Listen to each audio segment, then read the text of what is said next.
Hello, my name is Andy Cranston and this is an example video capture of installing Ubuntu Server 22.04 LTS.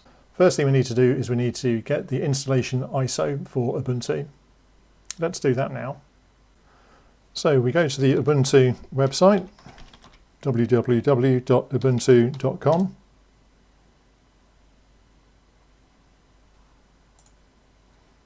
We click on the download link. We click on the button for Get Ubuntu Server, and we click on the Download Ubuntu Server 22.04.2 LTS.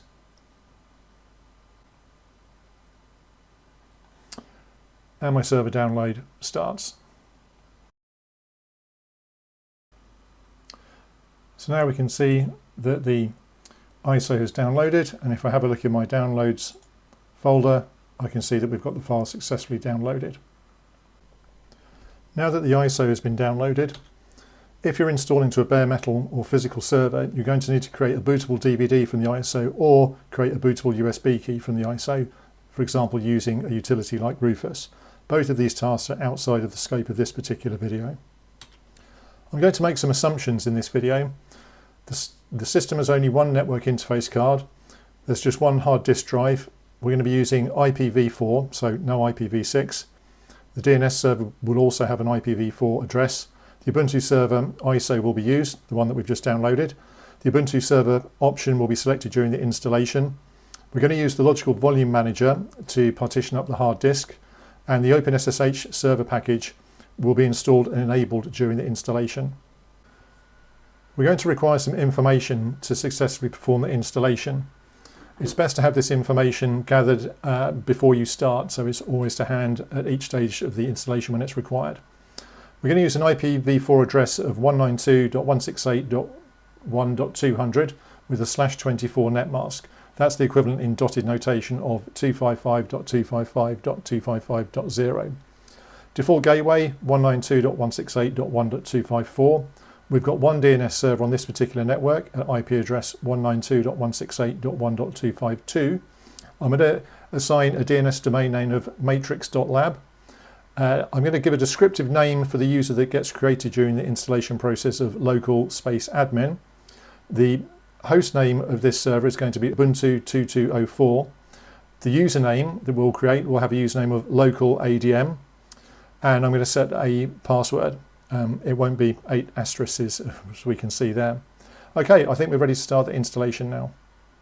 Okay, so we're ready to boot up the virtual machine to do the installation.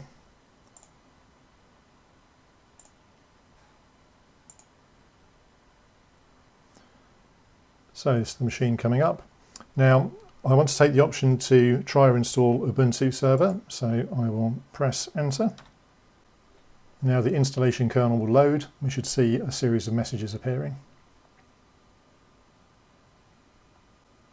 So this is all looking good so far.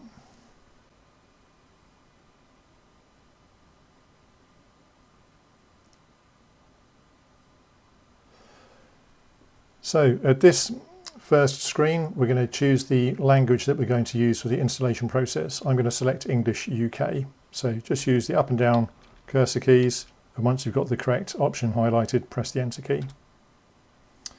Now it's given me the option, because it's connected to the internet, to update to a slightly newer version of the installer. Now it's always a good idea to use the latest installer version because there may have been bugs with the current version. So we'll take the option to update to the new installer. It will download it from the internet.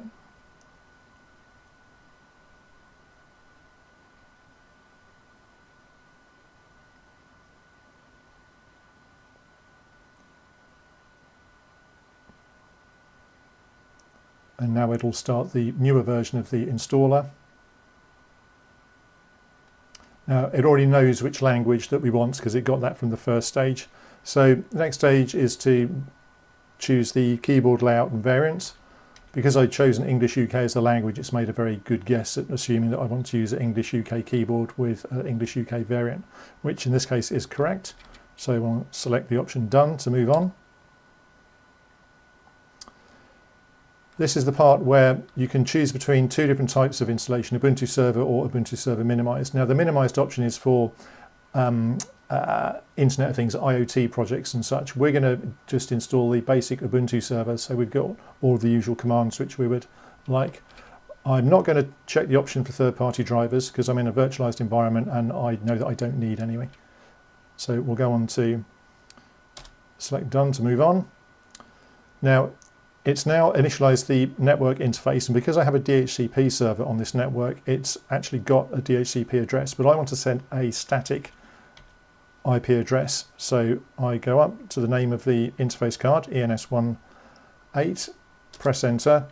I'm going to take the option to edit the IPv4 settings, press enter, and I'm going to change the method from automatic, i.e. DHCP, to manual. And now I get to fill in the details manually. So if you recall from the previous slide that we had at the beginning of the video, I'd already worked out what details I needed to enter in here. So it's 192.168.1.200 for the IP address. I add on the /24 subnet mask. Sorry, I put on 192.168.0.0/24. This indicates the network. This catches me out all the time. I'm going to leave it in the video because just to show that I also make mistakes.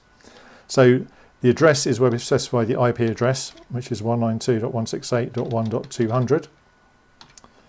Then specify the gateway address, 192.168.1.254.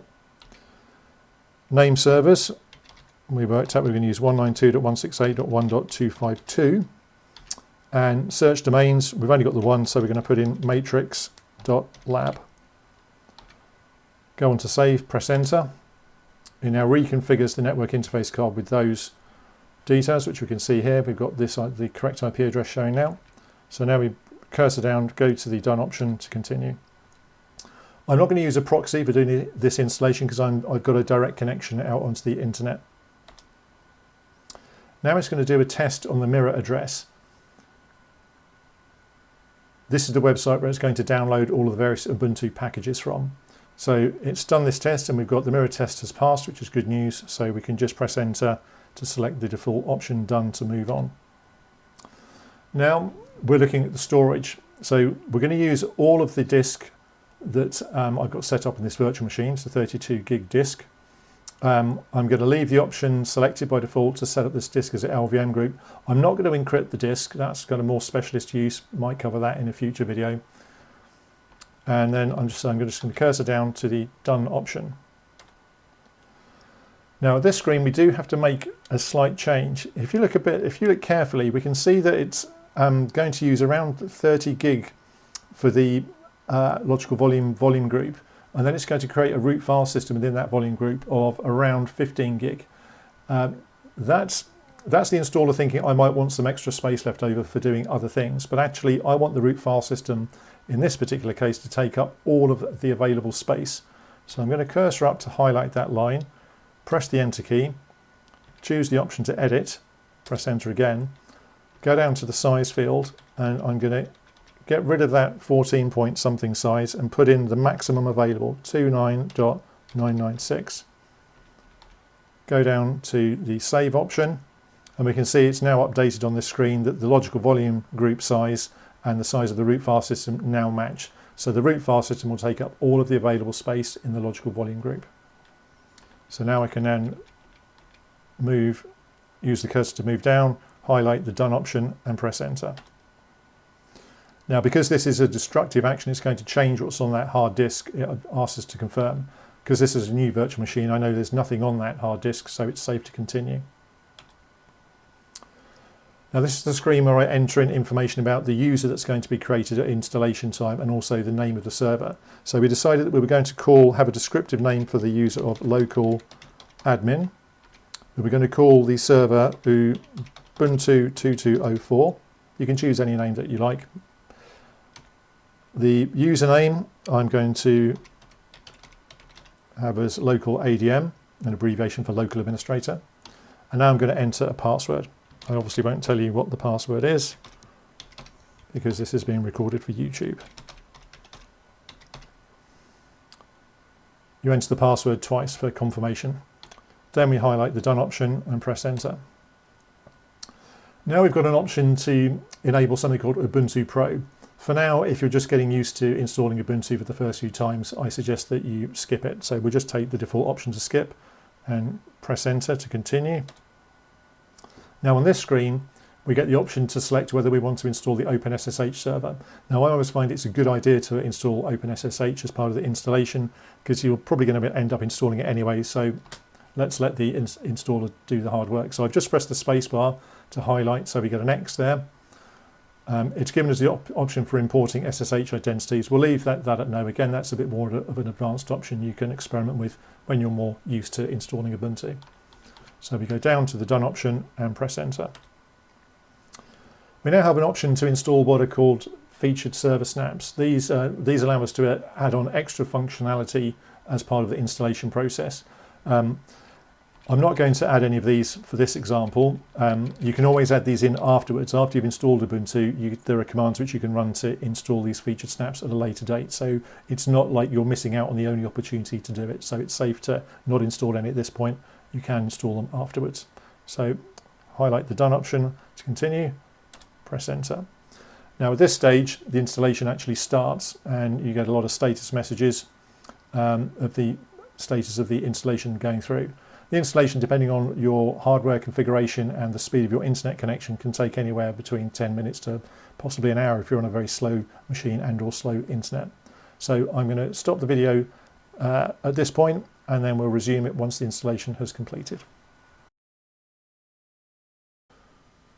At this stage you can see that the installation is claiming that it's completed. But if we look at the bottom of the screen, we can see downloading and installing security patches. And we've also got a message about cancel, update and reboot. What's happening here is it's downloading security updates, and I strongly recommend that you wait until the security updates have downloaded and have been applied. Okay, so now at this stage, the installation process is reporting as complete. But more importantly, the messages at the bottom here, we've got view full log and also reboot now. So the installation is indeed complete. Security updates have been updated, so now we can take the option to reboot the server.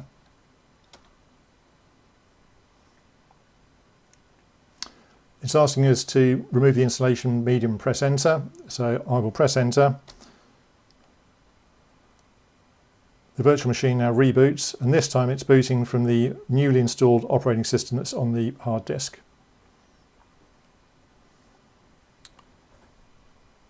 So this is the system booting for the first time.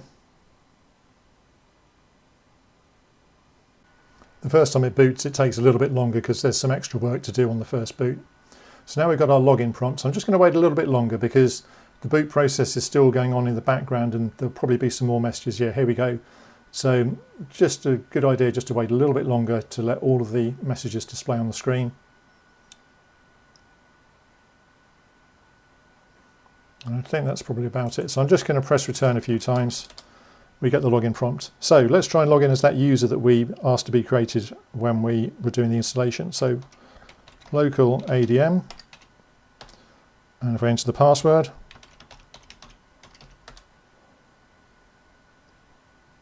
and we're successfully logged in. And if we have a look at a file called /etc/lsb-release, it tells us that we've indeed installed Ubuntu 22.04. Now one final thing, I've got a PuTTY session ready. If I put in the IP address that we gave the server, 192.168.1.200, and we try and open that session, it tells us that it's not seen this host key before, so we'll just say, yeah, let's accept that host key. And enter the username local admin, put in the password again, and we can see that we're logged in here. If I type the who command, I can see myself logged in here, and that first login TTY1 is the login that we have on the console here. So that's the operating system installed, ready, contactable on the network, and ready for whichever workload or applications which you would like to install on it. Thank you for watching.